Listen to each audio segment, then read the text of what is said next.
छह अपराध हो जाए जो भक्तों के प्रति होते हैं। भक्त के छह अपराध तुम्हारी भक्ति को ढक देंगे। पहला किसी भी महात्मा के वास निरूपण पर जो हम निंदा करने लगते हैं, हमारी सामर्थ्य नहीं कि हम क्या जाने वो कैसे रह रहे। महाप्रभु चैतन्य देव एक दिन कीर्तन में बहुत उल्लसित होकर उन महापुरुष का नाम ले रहे थे, बार बार नाम उच्चारण कर रहे थे। हमें नाम विस्मरण है। बहुत सुंदर पोशाक महंगी पहनते थे, पान पाए, इत्र लगाए, फूले केशों में सजाए। बहुत वर्ष हो गए पहले चैतन्य महाप्रभु के पावन चरित्र का पठन किया था, इसलिए स्मृति नहीं उनका नाम, उनके नाम का पुंडरीक विद्या, हाँ ये नाम पुंडरीक विद्या। तो गदाधर आदि जो भगवत महाप्रभु के पार्षद थे, उन्होंने सोचा कि जब महाप्रभु भाव में ऐसा उनका नाम उच्चारण कर रहे हैं तो कोई वीतराग बड़े परमहंस महापुरुष होंगे, चलो उनके दर्शन करने चलते हैं। तो पता चला कि अमुक जगह वो आए हुए हैं वहां। तो देखा बहुत सुंदर पलंग, दुग्ध फेन जैसा, ऊपर से गद्दे के ऊपर चद्दर और गिरदा लगे हुए और केस जो खुले से सुगंध आ रही, पान खाए। गदाधर जी के मन में आया कि इतना विलासितापूर्ण जीवन और ये भगवत भक्त हो सकते हैं, संशय हुआ। तो एक जो महाभागवत साथ गए थे तो उन्होंने भगवान श्री कृष्ण की रूप माधुरी का भरा हुआ श्लोक गान किया। जिन ही श्लोक सुना हुंकार मारी और धूल धूसरी हा कृष्ण, और वो सब जो अब उनकी समझ में आया कि अरे महाप्रभु जो बोल रहे थे परम सत्य, वो प्रेम की अष्ट सात्विक भाव संवरण होना मुश्किल हो गया। अष्टधारा नाक मेरे धूल धूसरी। गदाधर जी चरण पकड़े और कहा मेरे से भारी अपराध हो गया। ऐसे महापुरुष के बाहरी स्वरूप को देखकर हमारे अंदर अश्रद्धा हुई थी, दोष दर्शन हुआ था, क्षमा था। कैसे क्षमा हो? तो शिष्यत्व स्वीकार कर, चरित्र में ऐसा पढ़ा। किसी भी भक्त या महात्मा के वास निरूपण, वेश निरूपण की अगर वृत्ति आप में अपराध बन जाएगा। अरे ऐसा, इनको तो ऐसा होना चाहिए, इनको तो ऐसी जगह रहना चाहिए, इनको तो ऐसा नहीं। कुछ महापुरुषों की स्थिति होती है, कुछ तो उस स्थिति का दम्भ करते हैं, कुछ स्थिति होती है। हम क्या जाने कौन स्थिति में कौन दम्भ कर रहा है। जिनके वचन श्रवण से, दर्शन से, संभाषण से हमारे हृदय में भागवतिक परमाणु उदय होते हैं, उन महापुरुषों के चरणों की वंदना उनकी वाय स्थिति पे नहीं देखते। हो सकता है सोने चांदी के सिंहासन पर बैठे हो, छत्र हो, चमल डुल रहा हो, और स्थिति ब्रह्माकार है, स्थिति भगवदाकार है, कैसे पता चले? परशुराम जो आचार्य जी थे, उनके आश्रम के बाहर लिखा था माया सगी न तन सगा, सगा नए संसार, परशुराम ये कह रहे सगा सुसिर्जन हार।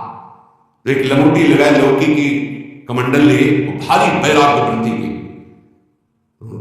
अंदर गए और कहा ये श्लोक किसका लिखा हुआ है? दोहा।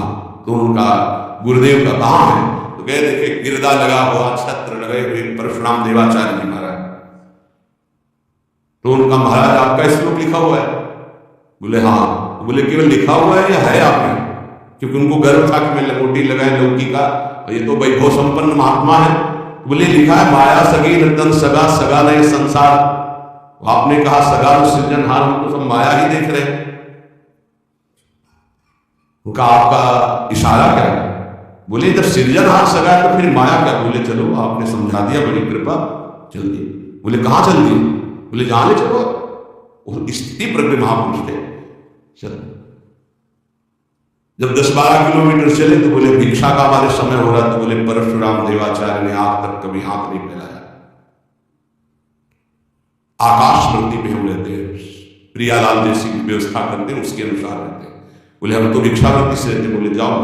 बोले आपके लिए भी लिया, कभी किसी का सहयोग नहीं चाहा, केवल सीधे प्रियालाल से आप अपने लिए लाइए और पाइए, और जहां आपकी इच्छा वहां ले चलिए। वो गए भिक्षा लेने, वो जंगल की एक जगह बैठे हुए थे, वहां से राजा की सवारी निकली। देखा परशुराम देवाचार्य उतरे, साष्टांग दंडवत, प्रभु की इच्छा। बड़े सौभाग्य की हम तो भगवान की असीम कृपा मांगते कि आपके दर्शन, हमारी इच्छा है कि हम कुछ राग भोग तैयार करवाते हैं। जैसी हरि की इच्छा, देर न लगी, वहां रसोईया लग गए, कढ़ाइयां बाहर, अगर यहां विश्राम करें, बस इशारा हो जाए तो जैसी हरि इच्छा, खुदाई शुरू, आश्रम निर्माण की नींव के लिए खुदाई शुरू, कढ़ाई चढ़ गई, बनना शुरू हो गया। वो संत आए 1 घंटे बाद, वहां देखा, बोले हाँ क्या हो रहा है? बोले यहाँ आश्रम बनेगा या रसोई बन रही? तो उनका महाराज ये क्या लीला है? तो बोले तुम जिस वैराग्य के अहम वृत्ति को धारण किए हो, उस अहम वृत्ति का त्याग करो। वैराग्य का तात्पर्य होता है राग रहित, स्पृहा रहित होना। वो चाहे असंख्यों के वैभव में बैठा है, लेकिन राग और स्पृहा रहित है। अगर एक लंगोटी का भी राग है, लौकी के कमंडल का भी राग है, शरीर का भी राग है, वो रागी है, वो वीतरागी नहीं है। वीतराग की स्थिति को समझना बड़ा कठिन। दत्तात्रेय जी महाराज से यही पूछा कि आप कोई कर्म नहीं करते, कर्म ना करने वाले को विषय नहीं मिलता, और विषय सेवन ना करने से ऐसा स्वास्थ्य कैसे हो सकता है आपका? तो उनका मैं अखंड प्रसन्न रहता हूं, इसलिए ये भोगों से स्वस्थ नहीं, मैं अखंड प्रसन्नता होता हूं। कभी राजमहलों की राजशैयाओं पे शयन करता हूं, तो कभी रात की ढेर पर शयन करता हूं, कभी बड़े बड़े राजाओं से सम्मानित होता हूं, तो कभी फुटपाथ में लेकर अपमान को भी प्राप्त करता हूं। मुझे न सम्मान न अपमान किसी का प्रभाव है। इसलिए किसकी क्या स्थिति कैसे जाना जा सकता है? तो हम किसी का वास निरूपण आदि, वेश निरूपण आदि करके किसी की निंदा करेंगे तो पता नहीं कितना महाभागवत है, हमसे अपराध बन जाए। दूसरा, ज्ञान निरूपण। कुछ संत भगवान ऐसे होते हैं जो कुछ नहीं बोलते। अरे इनको कोई ज्ञान तो है नहीं, कुछ बोलना तो आता, क्या बोलना ही कोई साथ होता है क्या? पता नहीं उसकी कितनी ऊंची स्थिति है, वैसे कोई जानेगा। इसलिए किसी संत के रूप में विराजमान जो भगवान है, उनकी ज्ञान निरूपण करके निंदा करें, इनको कुछ नहीं आता। आजकल ये केवल बुद्धि की तरह से देखा जाता है। अरे तो बोल नहीं पाते हैं, वो तो महापुरुषों की स्थिति को जानना कोई महापुरुष ही जान सकता है, दूसरा नहीं जान सकता। इसलिए ये अपराध न करे कभी कि किसी के संत के ना बोलने से ये समझ जाए कि इनको कोई ज्ञान नहीं है। भला ये क्या जाने शास्त्र की बातें, पढ़े लिखे तो लगते नहीं है।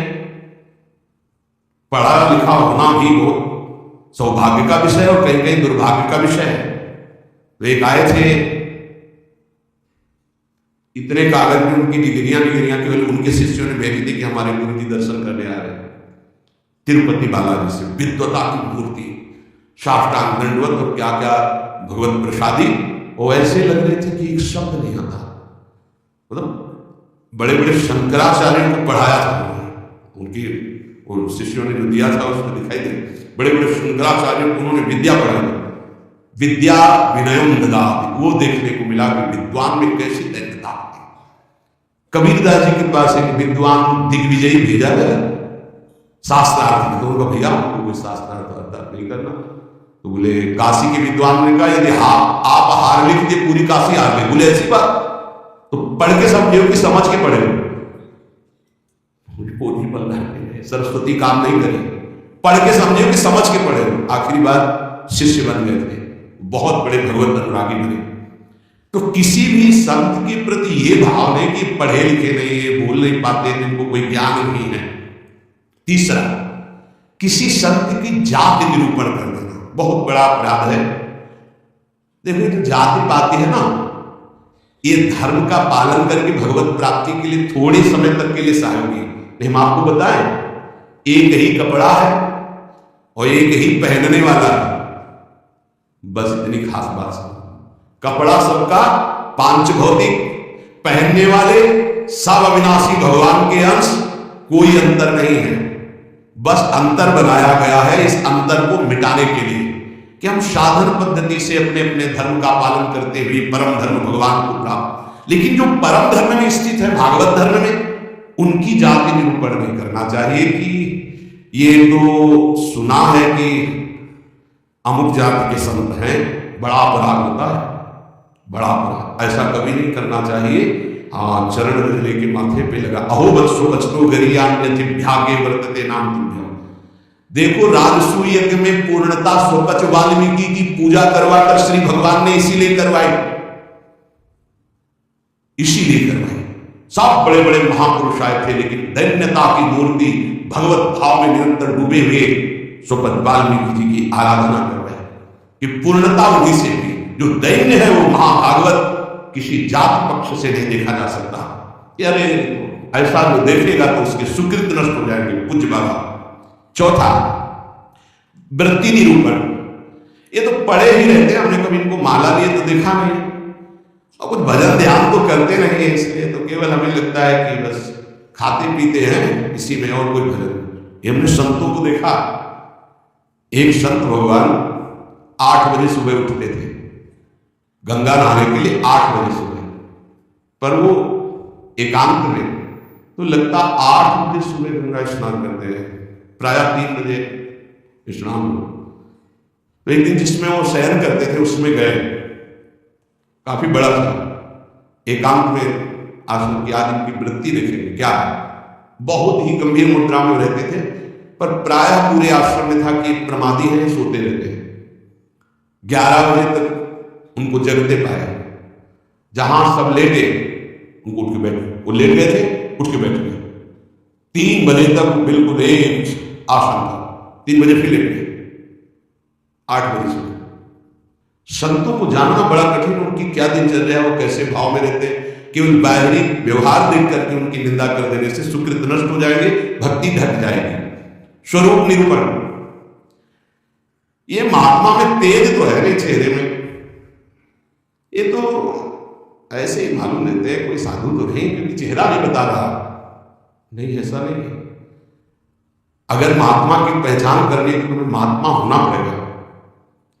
महात्मा बनकर ही महात्मा को पहचाना जा सकता है, दूसरा नहीं पहचाना जा सकता।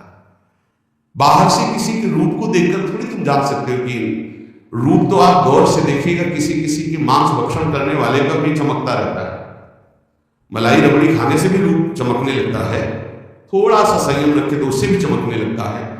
अब वो महात्मा किस कोटि का भजन कर रहे हैं, कोई रूप से थोड़ी महात्मा का लेना देना होता है। अब श्रीधर बाबा की छवि जब लगे तो आप देख रहे हो लंगोटी है और हड्डी हड्डी दिखाई दे रही, गाल चिपकी हुई, आंखें धसी हुई, आपको पता है, खुद देखे हुए हैं कि 24 घंटे भजन में मगन। तो किसी महात्मा के रूप को देख करके ऐसा कोई रूप निरूपण करेगा तो उससे अपराध लग जाएगा, और प्रायः ध्यान नहीं दिया जाता वैसा। धातु निरूपण, भगवत विग्रह पाषाण का है कि धातु का है, सामने पूछे ये पत्थर के भगवान की अष्ट धातु के, घोर अपराध बुद्धि। भगवत विग्रह सामने गए, भगवत विग्रह साक्षात अर्चावतार भगवान है, भाव उसमें ये नहीं कि सामने जाकर पूरे संगमरमर के बने कौन सी धातु के बने हुए भगवान है, ये अपराध।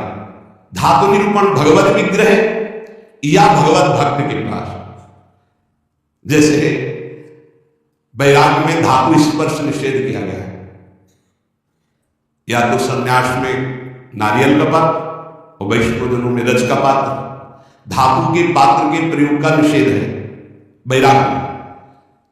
लेकिन जो महापुरुष है, मान लो उनको सोने की वो थाली में पा रहे हैं, उनकी क्या स्थिति है, अब हम देख करके अपने वैराग्य का वहां भाव थोपे, वो स्थिति उनकी क्या है, वैराग्य का भाव थोपे तो फिर अपराध बन जाएगा। किस स्थिति में कौन महापुरुष है जानना मुश्किल है। सबको भाव से नमस्कार करके हम अपने भाव को सुरक्षित रखते हैं। तो वास निरूपण, ज्ञान निरूपण, जाति निरूपण, वृत्ति निरूपण, स्वरूप निरूपण, धातु निरूपण। वृत्ति निरूपण में ये भिक्षावृत्ति तो करते नहीं, केवल भंडारा करते हैं।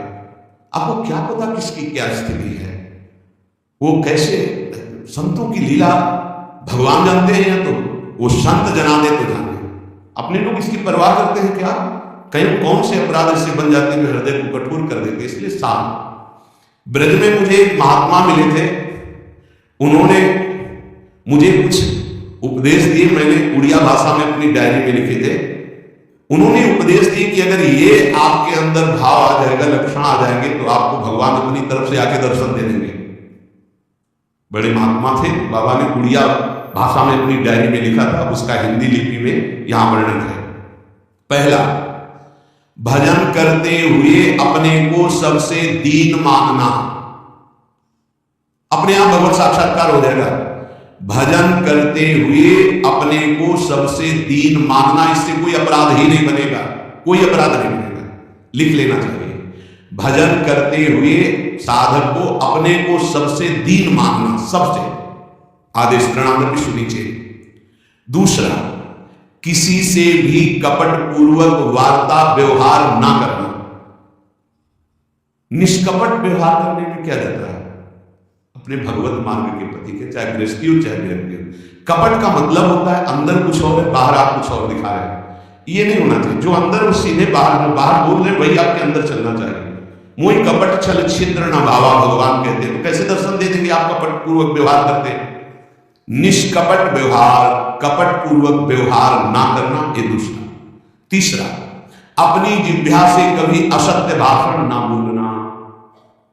इसका बहुत नारायण स्वामी जी ने भी इस पर बहुत जोर दिया था कि जिस जिह्वा से नाम जप करके झूठ नहीं बोलना चाहिए, तभी नाम सिद्ध होगा। नाम तभी सिद्ध होगा। नाम सिद्ध होने का तात्पर्य बिना प्रयास के चले। ये सत्य भाषण भगवत स्वरूप है। सत्य बोलने से बढ़कर कोई पुण्य नहीं संसार में, और झूठ बोलने से बढ़कर पाप नहीं। असत्य सम पातक पुंजा। चौथा, जो तुम्हारे सामने आवे, तुमसे बात करे या दृश्य दिखाई दे, उसे तत्काल पहले मन से प्रणाम करो। बिना प्रयास के भगवत साक्षात्कार हो जाएगा। चराचर जगत में जो तुम्हारे सामने, जैसे कोई व्यक्ति आया, राधा कीजिए अंदर से, मेरे प्रभु, अब बात करो। कोई भी कुछ भी, पहले प्रभु, ये वस्तु पहले नहीं थी, प्रभु थे, ये बाद में नहीं रहेगी, प्रभु ही रहेंगे। तो वर्तमान में हम वस्तु के अंतर्गत प्रभु को देखते हैं। पांचवा, ना मेरा तन है, ना मेरा मन है, ना मेरा धन है, ना मेरे प्राण है, ये मैंने सब कुछ प्रभु को समर्पित कर दिया। धैर्य पूर्वक देखिए। अब आपको क्या चिंता रह गई? जब तन प्रभु को दे दिया, मन प्रभु को दे दिया, अपना सर्वस्व प्रभु को दे दिया, तो बोले इसका फल क्या मिलेगा? ये था माम प्रपद्यन्ते तास्तते भजाम्यहम्। प्रभु अपना सर्वस्व आपको दे देंगे, अनुभव में आ जाएगा। प्रभु अपने आप को दे देंगे। अति उदार, करुणा करुणालय प्रभु। अगर आप थोड़ा सा भी अपनापन करेंगे तो उनका थोड़ा सा अपनापन बहुत बड़ा होता है। अपने तन, मन, धन, सर्वस्व पर अपना अधिकार न करके अपने प्रभु का अधिकार। छठवां, एकमात्र पूर्ण श्रद्धा अपने आराध्य देव में, मेरी लाडली, मेरे प्रियाला। सातवां, सदैव पराधीन रहना। अगर गुरुदेव के अधीन हो, इष्ट देव के अधीन हो, तो माया तुम्हें अधीन नहीं कर पाएगा। अगर इष्ट देव और गुरुदेव की अधीनता स्वीकार नहीं करोगे तो माया अधीन कर लेंगे। हमेशा अपने को पराधीन देखना कि मैं स्वतंत्र नहीं हूं। ये तन मन प्राण इष्ट देव गुरुदेव को समर्पित है। मैं वही करूंगा जो आज्ञा कर रहे हैं, उनकी विपरीत नहीं कर सकता। अब आप देखो, विपरीत करते हो कि आपको याद आता है कि मेरा शरीर गुरुदेव की धरोहर है, मैं इसके द्वारा कोई अनाचार, दुराचार, कोई गलत चेष्टा, मेरा मन गुरुदेव की धरोहर है, इष्ट देव की धरोहर, इससे हम गलत चिंतन नहीं कर सकते। मेरा धन गुरुदेव की धरोहर, इससे हम गलत व्यवहार नहीं कर सकते। मेरे प्राण गुरुदेव को समर्पित, इसलिए हर श्वास मंत्र जपेंगे, बिना बुलाए भगवान दर्शन दे जाएंगे। आठवां, आराध्य देव के सिवा अपना कोई नहीं है, ये हृदय में बैठा लेना। अपने वास्तविक है तो आराध्य देव ही अपने हैं। नवा, अपने आराध्य देव के अनन्य चिंतन के सिवा और कोई चिंतन ना होने पावे। दसवां, अपने आराध्य देव से जो गुरुदेव ने संबंध दिया है, हर समय उसकी स्मृति रहना। क्या रहती स्मृति? मैं श्री जी की सखी हूं, दासी हूं, उनकी परिचर्या में हमारा जीवन समर्पित है, मैं उनकी दासी हूं। कभी सोचते हो आप? सोचो, तुम्हारा संबंध हो चुका है।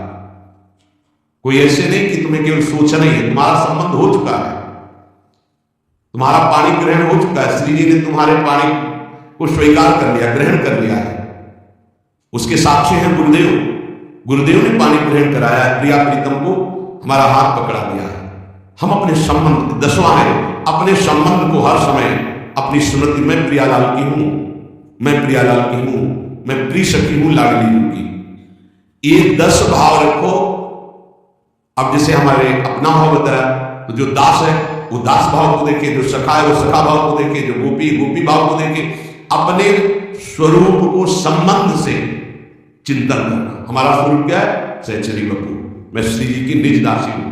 कई बार दिन में आता है आप लोगों के, कितनी बार सोचते हैं हम, जबकि यहां हर चेष्टा करते हुए उसी भाव में रहना है। अगर ये 10 भाव हृदय में आ गए तो कह रहे हैं किसी भी तीर्थ में जाओ या ना जाओ, कोई और साधन करो ना करो, तुम्हें भगवत साक्षात्कार हो जाएगा। पहला, फिर सुन लीजिए, अपने को भजन करते हुए सबसे दीन मानना, किसी के साथ भी कपट का व्यवहार ना रखना, सदैव सत्य भाषण बोलना, चराचर जगत का कोई भी वस्तु व्यक्ति सामने आवे अपने प्रभु का भाव करना, अपने तन मन धन प्राण सर्वस्व को अर्पण कर देना, मेरा अधिकार में नाम सकल संपदा तुम्हारी, मैं सेवक समेत सुतनारी। अर्पण का मतलब ये होता भाव। छठवां, अपने आराध्य देव में ही पूर्ण श्रद्धा समर्पित हो जाना। सातवां, पराधीन रहना इष्ट के, गुरुदेव के। आठवां, आराध्य देव के ही अनन्य चिंतन में लगना, आराध्य देव के सिवा कहीं अपनापन न होना। नवा, चिंतन करते करते तन्मय स्थिति आ जाए तो उसे सही माने में चिंतन कहा जाता है। सामने ललित त्रिभंगी लालजू और प्रियाजू की बाह श्री लालजू के गले में, मनोमृणाल भूषण भूषित भुज श्याम अंश पर दिखाई दे रहा। अब हमारा चिंतन चल रहा, गाढ़ चिंतन, युगल सरकार, इसे कहते हैं अनन्य चिंतन।